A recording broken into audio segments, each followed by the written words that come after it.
नमस्कार मु तरणीशन प्रधान आमर जो आशा वर्कर्स ओडिशा चैनल के स्वागत करुचे।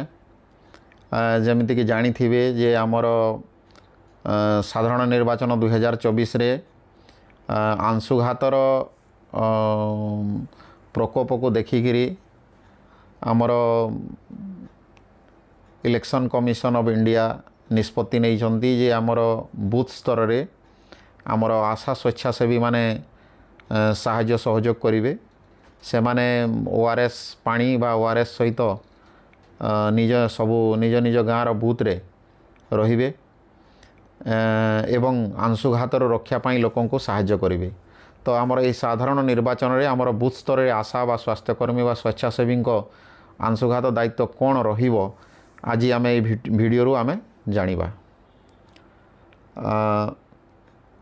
अंशुघातर लक्षण और प्रतिकार विषय निजे अवगत हेबा। आमे निजे प्रथमे अंशुघातर जो लक्षण तार प्रतिकार तार प्रतिषेधक व्यवस्था विषय निजे आमे सचेतन हेबा बा निजे जानिबा जहाँ द्वारा आमे लोक मानकु बंचाइबा पाई साहाय्य करि परिबा। तो अंशुघातर लक्षण हैला जे आमे देखिबा जो प्रबल खरारे एबे जो आमर साधारण निर्वाचन चली एवं संभावना अच्छी जे बूथ लेवल रे आमर लोक माने खरार प्रकोप रे छिड़ा होइकरी मध्य आमर भोट देवा पई लोक आसीबे। तेणु सही अवस्था रे संभावना हो पारे कि लोक माने अंशुघातर शिकार हो पारंती। तो सेति पई आपन को अंशुघात दायित्व आपनकर प्रत्येक बूथ रे दिया जाइछि। तो तार लक्षण गुडी कहला जे प्रबल झाल बहिबा जदि प्रबल मात्रा रे झाल बहितुवा लोक को देखिले ताहले जानिबे जे तार माने से बहुत विपदपूर्ण स्थिति रे रहिलानी।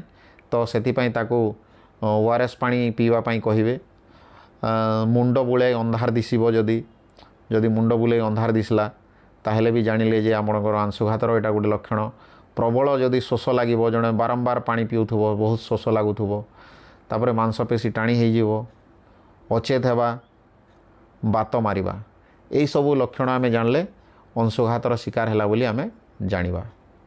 तार प्रतिकार आमे कोन कोन करिबा जे एई भलिया जदि कंडीशन रे कोनोसी व्यक्ति परिस्थितिर सम्मुखीन होंती आमर बूथ लेवल रे ताहले आमे तुरंत ताको तार मुंड धोई देई ओदा कपड़ा रे आमे ताको पोछिबा।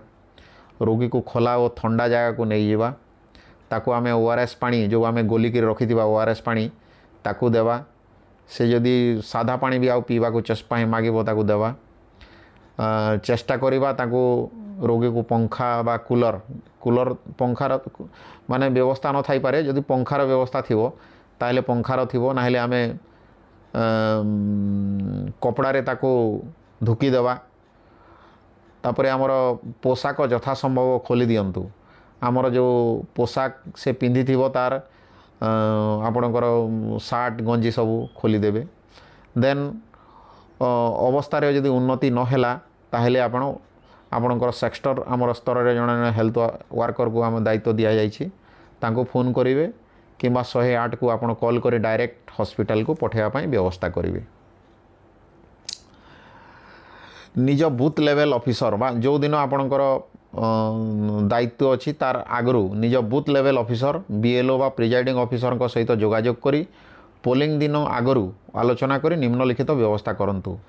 आपणकर ड्यूटी इलेक्शन दिन पड़िबो तेणु तार आग दिन ही आपण कौन सब व्यवस्था रहिबो से विषय रे आपणकर बूथ लेवल ऑफिसर जे कि हमर से स्कूल रो आपण जो स्कूल रे गाँव रे जो इलेक्शन हुए से स्कूल रो जने टीचर को दायित्व दिया जाई थाई पारे।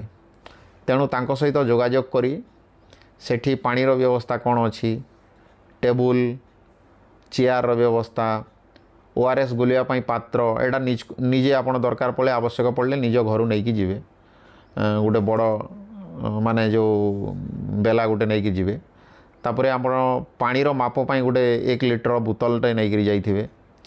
देन ग्लास और डंकी एटा भी निजे व्यवस्था करेंगे स्कूल रे जदि अच्छी ठीक अच्छी। देन बसिबा स्थान इत्यादि निश्चित करंतु। एटा तार आग दिन ये सब जिनस रेडी हेबे चेकलिस्ट।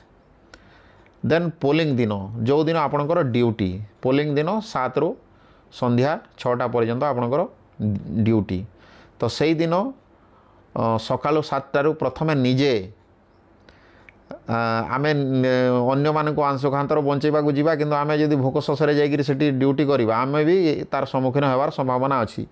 ତେଣୁ ସେଥିପାଇଁ ପ୍ରଥମେ ନିଜେ ସକାଳୁ 7ଟାରୁ ପେଟ ପୁରା ଭୋଜନ କରି ପାଣି ଫାଣି ଭଲ ପିଇ ସୁସ୍ଥରେ କୁଲ୍ ମାଇଣ୍ଡରେ ଆମେ ନିଜର ଡ୍ୟୁଟିକୁ ଯିବା। ପୋଲିଂ ଦିନ ସକାଳେ 7ଟା ଆଗରୁ ନିଜର ସବୁ ଔଷଧ କିଟ୍ ସହିତ ସମସ୍ତ ବ୍ୟବସ୍ଥା ସଜେଇକରି ପ୍ରସ୍ତୁତ ରଖିବା। ଯାହା ତା ସହିତ ଆପଣଙ୍କର ବସିବା ସ୍ଥାନ ଛାଇରେ ଥିବା ସୁନିଶ୍ଚିତ କରିବା। ଆପଣଙ୍କୁ ଯଦି ସେଠି ରୁମ୍ ଏକ୍ସଟ୍ରା ଥିବ ରୁମ୍ ଦେବେ, କିମ୍ବା ଆପଣଙ୍କର ବାରଣ୍ଡା ଯେଉଁ ଜାଗାରେ ଇଲେକ୍ସନ୍ ହେଉନଥିବ ସାମ୍ନାରେ ବା ସାଇଟ୍ରେ ବାରଣ୍ଡା ଯଦି ଖାଲି ଥିବ ସେଇ ବାରଣ୍ଡାରେ ଆପଣ ଛାଇରେ ନିଜର ବସିବା ସ୍ଥାନକୁ ବ୍ୟବସ୍ଥିତ କରିବେ। 4-5 ଲିଟର ORS ପାଣି ଗୋଲିକି ରଖିବେ, ଯେଉଁଟାକି ଇମର୍ଜେନ୍ସି ସିଚୁଏସନ୍ରେ ଆଉ ସେତେବେଳେ ଆଉ ଗୋଲିବାକୁ ଆଉ ସମୟ ନଥିବ। ତ ଇମର୍ଜେନ୍ସି ସମୟରେ ଯାହାର ଅସୁବିଧା ହେଲା ଆପଣ ପାଣି ଦେଇପାରିବେ। ମାଠିଆରେ ବା ସାଧା ଥଣ୍ଡା ପାଣିର ବ୍ୟବସ୍ଥା ରଖନ୍ତୁ। ଯେଉଁ ମାଠିଆରେ ଯଦି ରଖିଲେ ପାଣି ବହୁତ ଥଣ୍ଡା ଲାଗିବ, ଭଲ ଲାଗିବ ଏବଂ ଲୋକମାନଙ୍କୁ ପିଇବା ପାଇଁ ବି ଠିକ୍ ଲାଗିବ। ତ ଥଣ୍ଡା ପାଣି ବ୍ୟବସ୍ଥା କରିବେ, ଯାହାଦ୍ୱାରା ଆପଣ ଉତ୍ତମ ସେବା ଦେଇପାରିବେ। ନିଜେ ବସିଥିବା ପଛପଟେ ଅଂଶୁଘାତର ପୋଷ୍ଟର ଲଗାନ୍ତୁ। ଆମେ ଡିଷ୍ଟ୍ରିକ୍ଟ ବା ବ୍ଲକ୍ ତରଫରୁ ଆପଣଙ୍କୁ ପୋଷ୍ଟର ଦେଇଥିବେ, ଏଇଟା ଜିଲ୍ଲା ଓ ଡିଷ୍ଟ୍ରିକ୍ଟ ତରଫରୁ ବ୍ଲକ୍ ତରଫରୁ ଦେବେ, ଆମର ସ୍ୱାସ୍ଥ୍ୟ ବିଭାଗ ତରଫରୁ। ତାକୁ ଆପଣ ନିଜର ପଛପଟେ ଲଗାଇବେ ଏବଂ ଯେଉଁଟାକି ଆପଣଙ୍କର ସମସ୍ତେ ଦେଖିପାରିବେ। ଦେନ୍ ଆପଣଙ୍କର ଲିଫଲେଟ୍ ମଧ୍ୟ ଦିଆଯିବ, ଯେ ଟେବୁଲରେ ରଖିବେ ଏବଂ ସମସ୍ତଙ୍କୁ ଯିଏ ଆସିଲା ତାଙ୍କୁ ଲିଫଲେଟ୍ ମଧ୍ୟ ଦେବେ ଆଉ ଅଂଶୁଘାତ ବିଷୟରେ ମଧ୍ୟ ବୁଝେଇବେ। ଏଇଟା ଗୋଟେ ଇମ୍ପୋର୍ଟାଣ୍ଟ ପଏଣ୍ଟ। ଆପଣଙ୍କର ଇଲେକ୍ସନ୍ କୋଡ଼୍ ଅଫ୍ କଣ୍ଡକ୍ଟ ନିୟମ ଅଛି ଯେ ଆମେ ତାକୁ କଡ଼ାକଡ଼ି ଭାବରେ ମାନିବା, ଯେଉଁଟାକି ଆପଣଙ୍କୁ ଆଗରୁ ଜଣାଯାଇଛି। ତ ଇଲେକ୍ସନ୍ କୋଡ଼୍ ଅଫ୍ କଣ୍ଡକ୍ଟ ନିୟମକୁ ମାନି ଆପଣ ଯେତେବେଳେ ପାଣି ଦେଉଥିବେ ସେଠାରେ କିଏ ବସିଥିବ ପାଖରେ ନିଜ ଲୋକ ବା ପାଖ ଲୋକ ଗାଁ ଲୋକ ଆସିକରି ଆଲୋଚନା କରିବେ, ତ ସେଠିରେ ଯଥାସମ୍ଭବ କୌଣସି ରାଜନୈତିକ ଆଲୋଚନା କରନ୍ତୁ ନାହିଁ। ଖାଲି ଆପଣ ଅଂଶୁଘାତ ଉପରେ ଆଲୋଚନା କରିବେ ଏବଂ ଲୋକମାନଙ୍କୁ ବୁଝେଇବେ ଆଉ ORS ପାଣି ଦେବାର ବ୍ୟବସ୍ଥା କରିବେ। ତ ଏଇଟା ଆମର ଯେଉଁ ଜାଗାରେ ଇଲେକ୍ସନ୍ ସରିଯାଇଛି ତାର ଏଇଟା ବ୍ୟବସ୍ଥା କେମିତି ଦେଖନ୍ତୁ। ଆପଣମାନେ ବସିକିରି ଯେଉଁ ଅଂଶୁଘାତ ଦାୟିତ୍ୱରେ ଥିବା ଆଶାକର୍ମୀମାନେ କେମିତି ବସିଛନ୍ତି ତାର ଏଇଟା ଫଟୋ ଚିତ୍ର। ଆପଣ ବି ଆପଣଙ୍କର ଯେଉଁ ସଜା ହେଇଥିବା ସବୁ ଜିନିଷକୁ ପ୍ରଥମେ ଫଟୋ ମାରି ଆପଣଙ୍କର ମହିଳା ସ୍ୱାସ୍ଥ୍ୟକର୍ମୀକୁ ପଠାଇ ଦିଅନ୍ତୁ 7 ବଜେ ରେଡ଼ି ହେଇକି। ଏଇଭଳିଆ ଆପଣଙ୍କର ସଜା ହେଇଥିବ।